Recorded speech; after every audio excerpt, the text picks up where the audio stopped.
अस्सलाम वालेकुम व्यूअर्स, मैं हूं आपका मेजबान अब्दुर्रहमान और आज डिस्कस करेंगे सऊदी अरामको की जानब से $13.5 अरब की इन्वेस्टमेंट जो 2 रिफाइनरियों में की गई है।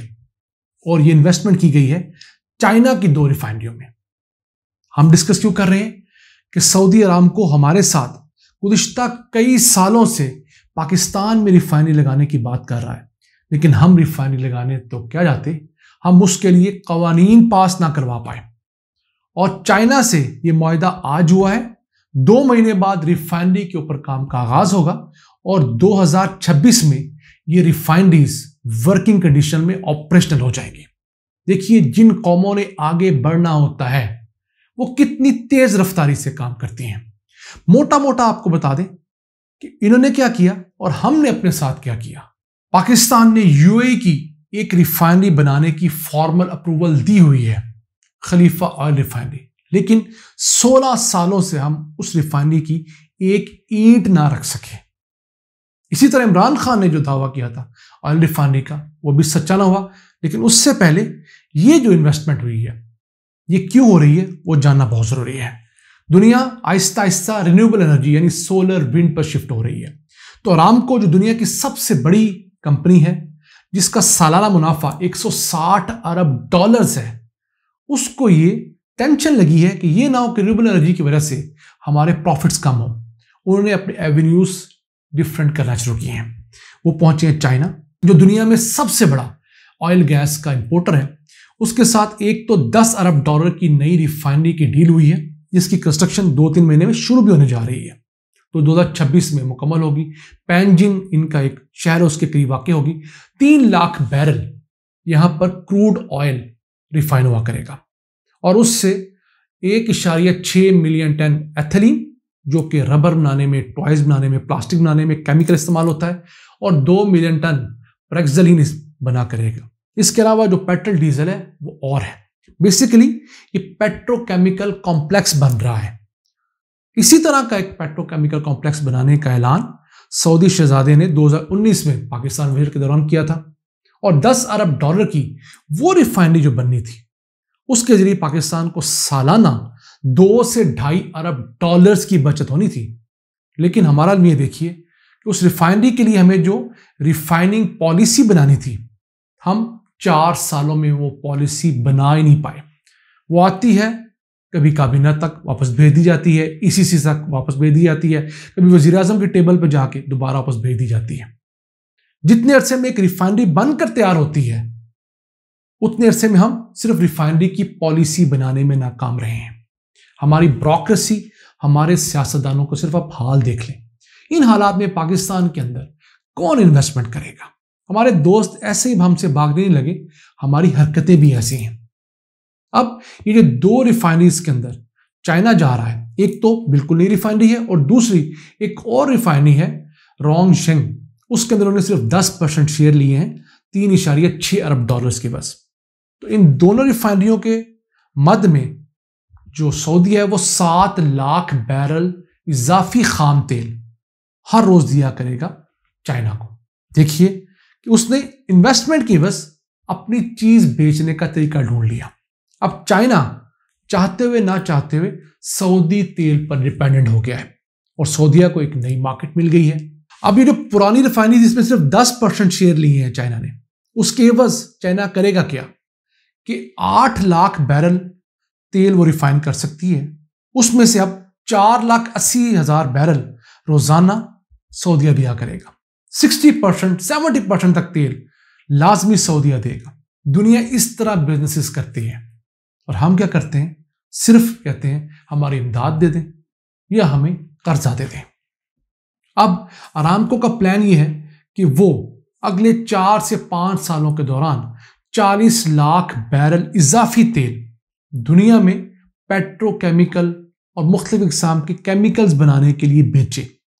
पेट्रोल डीजल के अलावा जो चीजें बनती हैं, मसलन प्लास्टिक बनता है, तारकोल बनता है, पेट बनता है, एथिलीन बनता है, प्रेक्सलीन बनता है, ये तमाम चीजें बनाने के लिए ये 40 लाख बैरल तेल इजाफी बेचने का प्लान बना रही है। ऐसे हम नहीं कहते कि दुनिया चांद पे जा रही है। हमारा हमसाया मुल्क इंडिया कल चांद पे जाने के लिए रॉकेट भेज रहा था और हमारे प्राइम मिनिस्टर साहब आटे की लाइनें सीधी करवा रहे थे। यही फर्क होता है हुक्मरानों की प्रायोरिटीज के दरमियान। इंडिया में गुर्बत हमसे भी ज्यादा है, नो डाउट, लेकिन वहां पर एक सियासी इस्तेहकाम है। तो जो जरूरी करने का काम है, जो बड़े प्रोजेक्ट्स हैं, वो उसको प्रमोट करते हैं। हमारी चूंकि लड़ाइयां, झगड़े, जाती अनाद इतने हैं, तो हमने अवाम को उसी आटे घी के अंदर अभी तक फिक्स रखा हुआ है। अब वापस चलते हैं उस खलीफा ऑयल रिफाइनरी की जानब। दुख भरी दास्तान है।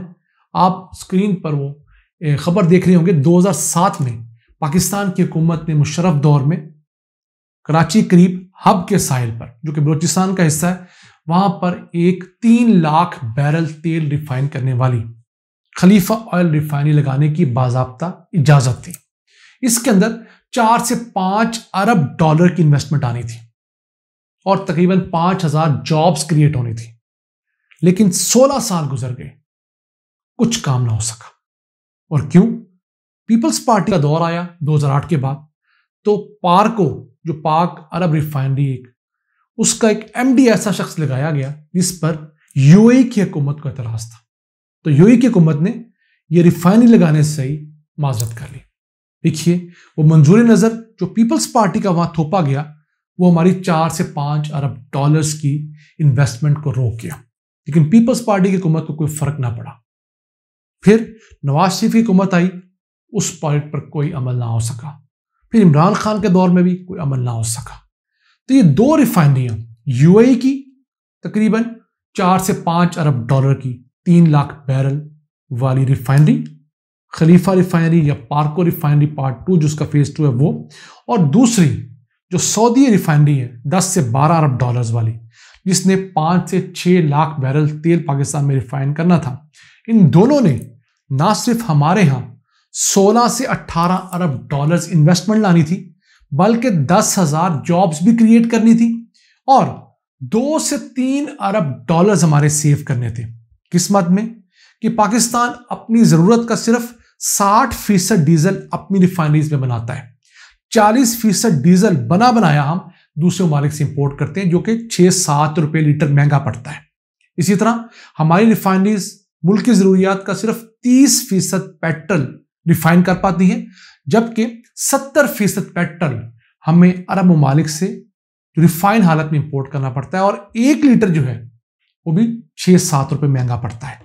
अगर हम अपनी जरूरत का डीजल और पेट्रोल ही पाकिस्तान में रिफाइन करने लगे तो मुल्क में पेट्रोल डीजल की प्राइस में 6-7 रुपए कमी लाई जा सकती है। फिर हमारी इंपोर्ट्स जो है पेट्रोल डीजल की मद में जो हो रही हैं, उसमें $500 मिलियन तक कमी होगी। क्रूड ऑयल हम सस्ता मंगवा लेंगे।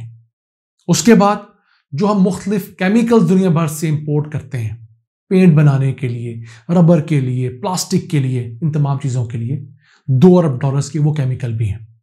याद रहे, खाम तेल जब तोड़ा जाता है, रिफाइन किया जाता है, उससे 6000 अक़साम के केमिकल्स और मुख्तलिफ प्रोडक्ट्स निकलती हैं।